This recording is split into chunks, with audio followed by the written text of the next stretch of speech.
So in this video we'll be solving LeetCode question number 135 जो कि क्या है, कैंडी है।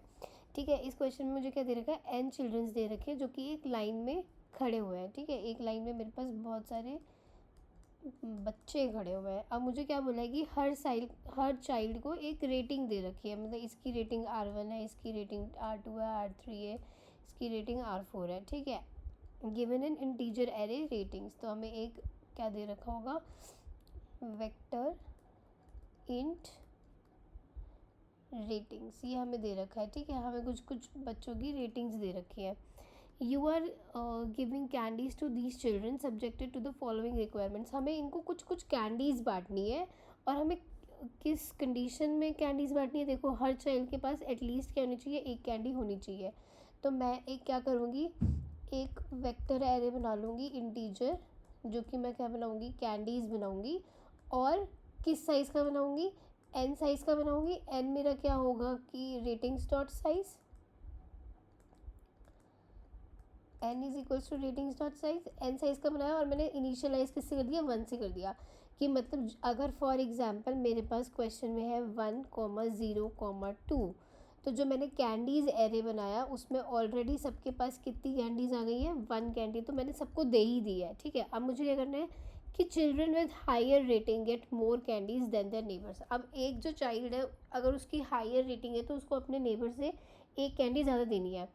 ठीक है, और मुझे क्या रिटर्न करना है, minimum number of candies you need to have to distribute the candies to the children. कि हमें मिनिमम नंबर कितनी कैंडीज़ चाहिए, ठीक है, ये डिस्ट्रीब्यूट करने के लिए। अब जब हमारा ये वाला एग्जांपल है 1,0,2, अब तुम देखो पहले मैंने सबको एक एक दे दी। अब तुम ये देखो कि जो 1 है वो 0 से बड़ा है। ठीक है, 1 इज़ ग्रेटर देन 0, मतलब इसकी रेटिंग इससे तो ज़्यादा है, तो इसको जो जितनी कैंडी 0 के पास है उससे एक ज़्यादा तो इसके पास होनी चाहिए। तो इसके पास कितनी होगी, 1 + 1 यानी कि 2 हो गई। अब तुम 2 पे आ जाओ, 2 भी क्या है, 0 से बड़ा है, तो 2 के पास भी 0 से एक कैंडी ज़्यादा होनी चाहिए। तो 1 + 1 = 2। तो मैं इसको कितनी कैंडीज़ दे रही हूँ, 2, इसको कितनी दे रही हूँ, 2, इसको कितनी दे रही हूँ, 1। तो टोटल मेरे पास आउटपुट क्या आ जाएगा, आउटपुट आ जाएगा मेरे पास 5। तो मुझे ऐसे ही हर क्वेश्चन में करना है। तो अब एक चीज़ देखो कि मुझे एक एरे दे रखा है, अगर मुझे इसकी लेफ़्ट वैल्यू भी चेक करनी है। अगर फॉर एग्जांपल मेरा आई ये है, मुझे इसकी लेफ़्ट वैल्यू भी चेक करनी है, मुझे इसकी राइट वैल्यू भी चेक करनी है ना। तो मतलब मैं एक पास में तो नहीं बता पाऊँगी। अगर मैं लेफ़्ट टू राइट चला रही हूँ अपना लूप चेक करने के लिए कि किसकी रेटिंग ज़्यादा है, तो वो तो सिर्फ एक ही साइड की चेक कर पाएगा। फिर मैं एक पास क्या चलाऊँगी, राइट टू लेफ़्ट चलाऊँगी, और फिर मैं एंड में क्या ले लूँगी, सम रिटर्न कर दूँगी। अब मैं एक बार इसका कोड दिखाती हूँ तुम्हें कैसे होगा। देखो, एक फॉर लूप मैंने चलाया i = 1 से चलाऊँगी, लेफ़्ट टू राइट चला रही हूँ, क्योंकि अगर 0 ले लिया और मैं i-1 चेक करूँगी तो वो आउट ऑफ बाउंड हो जाएगा, है ना। तो मैं इसको i = 1 से स्टार्ट कर रही हूँ। ठीक है, i n तक जाएगा, i++। ठीक है, अब मुझे क्या चेक करना है कि इफ़ मेरी जो रेटिंग है ऑफ i, अगर वो ग्रेटर देन है r ऑफ i-1 से। ठीक है, मतलब जो मेरा i की रेटिंग है वो i-1 से बड़ी है, मतलब 2 ग्रेटर देन 1 है, तो 2 के पास 1 से एक कैंडी ज़्यादा होनी चाहिए। ठीक है, तो कैंडी ऑफ i क्या हो जाएगा, candy of i = candy of i-1 + 1, ये हो जाएगी। ठीक है, यही मैं पूरा लूप पूरा ट्रैवर्स करूँगी एक बार इधर। अब मेरे को क्या चलाना है, ये तो मेरा हो गया लेफ़्ट टू राइट। अब मैं राइट टू लेफ़्ट भी चेक करूँगी, है ना। ठीक है, तो मैं ये फॉर लूप कहाँ चलाऊँगी, n-2 से चलाऊँगी।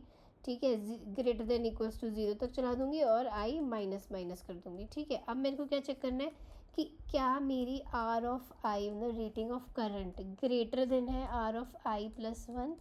ठीक है, अब मैंने इधर से चेक करना स्टार्ट कर दिया। ठीक है, अगर ये है 1 2 3 2 1 ऐसे है, तो मैंने इधर से चेक करना स्टार्ट कर दिया कि क्या इसकी रेटिंग इससे ज़्यादा है। अगर है तो अब मैंने कैंडीज़ ऑफ आई क्या करना है, मैं मैक्सिमम रिटर्न करूँगी कि मैक्सिमम ऑफ जो मेरी सी ऑफ आई की ऑलरेडी वैल्यू है, ठीक है, कॉमा सी ऑफ आई +1 इन दोनों में से जो मैक्सिमम होगा मैं वो रिटर्न कर दूँगी। क्योंकि ऐसा हो सकता है ना, अगर फॉर एग्जांपल आप 3 के लिए देखो कि 2 के लिए देखो कि 2 के पास कितनी कैंडीज होनी चाहिए 1, क्योंकि इसके पास 1 है, तो इसके पास कितनी होनी चाहिए 3। ठीक है, इसके पास मैंने जब फर्स्ट पास चलाया तो इसके पास 1 ही रहेगी और इसके पास भी 1 ही रहेगी। ठीक है, लेकिन इसको इससे एक ज़्यादा चाहिए। अब मैंने क्या चला दिया, राइट टू लेफ्ट पास चला दिया, तो उसमें क्या हो गया, इसके पास 1 कैंडी हो गई, इसके पास 2 हो गई। तो अब 3 के लिए मैं चेक करूँगी ना कि क्या पता इधर से 3 के पास 4 कैंडीज हो। ठीक है, और इधर से कितनी देनी हो, 3 देनी हो, तो मैक्सिमम ही तो रिटर्न करेंगे हम, क्योंकि हमें दोनों साइड से वैलिडिटी चेक करनी है। अब मैंने इधर से क्या किया, मैक्सिमम चेक कर लिया, मैक्सिमम ऑफ 3,3 चेक होगा। ठीक है, क्योंकि ये 2 + 1 हो जाएगा ना, और ये 3 तो ऑलरेडी इसकी वैल्यू हो, तो ये 3 ही आ गया, और ये 2 ही आ गया, ये 1 ही आ गया। ठीक है, फिर मैं इनका क्या कर लूँगी, सम कर लूँगी। तो मैंने यहाँ पे यही किया है। ठीक है, फिर मुझे रिटर्न क्या करना है, पहले मैं सम को इनिशियलाइज कर दूँगी 0 से, फिर मैं क्या करूँगी, for int c, for each loop लगाऊंगी, किसके अंदर लगा रही हूँ, कैंडीज़ के अंदर लगा रही हूँ। ठीक है, और सम की वैल्यू में क्या ऐड कर दूँगी, सम प्लस इक्वल्स टू सी। ठीक है, और रिटर्न क्या कर दूँगी, सम रिटर्न कर दूँगी। ठीक है, एक बार इसको लीड कोड पे चेक कर लेते हैं। देखो, सबसे पहले हमने क्या किया, रेटिंग्स डॉट साइज से n की वैल्यू निकाली। ठीक है, और एक कैंडीज़ एरे बना दिया मैंने, और इसको इनिशियलाइज़ कर दिया 1 से, इसमें मैंने सारी वैल्यूज़ 1 रख दी है। अब i = 1 से लेस देन n तक चलाया। अगर मेरी रेटिंग्स ऑफ i, मतलब जो मेरी करंट वैल्यू है i, उसकी जो रेटिंग है वो अपनी प्रीवियस वैल्यू से ज़्यादा है, तो उसके पास प्रीवियस वैल्यू से एक कैंडी ज़्यादा होनी चाहिए। ठीक है, ऐसी मैंने राइट टू लेफ्ट पास चलाया, और मैंने क्या देखा कि अगर मेरी आई की रेटिंग, मेरी जो i + 1 है, मतलब जो मेरी नेक्स्ट वैल्यू है, अगर उससे ज़्यादा है तो मैं मैक्सिमम लूँगी कैंडीज़ ऑफ i, और कॉमा कैंडीज़ ऑफ i + 1 से एक ज़्यादा है ना, इन दोनों का मैक्सिमम निकाल लूँगी, और वो मैं कैंडीज़ ऑफ i को उतनी कैंडीज़ दे दूँगी। ठीक है, तो अब मेरे सम = 0 मैंने इनिशियलाइज कर दिया, और ये मैंने एक फॉर ईच लूप लगा के सम कैलकुलेट कर दिया, और मैंने क्या रिटर्न कर देना है, सम। एक बार इसको रन करके देख लेते हैं। ये केस हमारे एक्सेप्ट हो गए। ठीक है, अब तुम इसकी टाइम कॉम्प्लेक्सिटी देखो, क्योंकि हम इसमें फॉर लूप लगा रहे हैं 2 बार। ठीक है, अब तुम ये देखो कि क्या हो जाएगा, इस वाले फॉर लूप के लिए ऑर्डर ऑफ n हो जाएगी। ठीक है, और इस वाले फॉर लूप के लिए ऑर्डर ऑफ n हो जाएगी, तो टोटल कितनी हो जाएगी मेरी time complexity, order of 2n, तो which is equals to order of n। तो ये मेरी हो गई टाइम कॉम्प्लेक्सिटी। ठीक है, मेरी स्पेस कॉम्प्लेक्सिटी क्या हो जाएगी, क्योंकि मैं एक इसमें vector array, answer array candies का बना रही हूँ।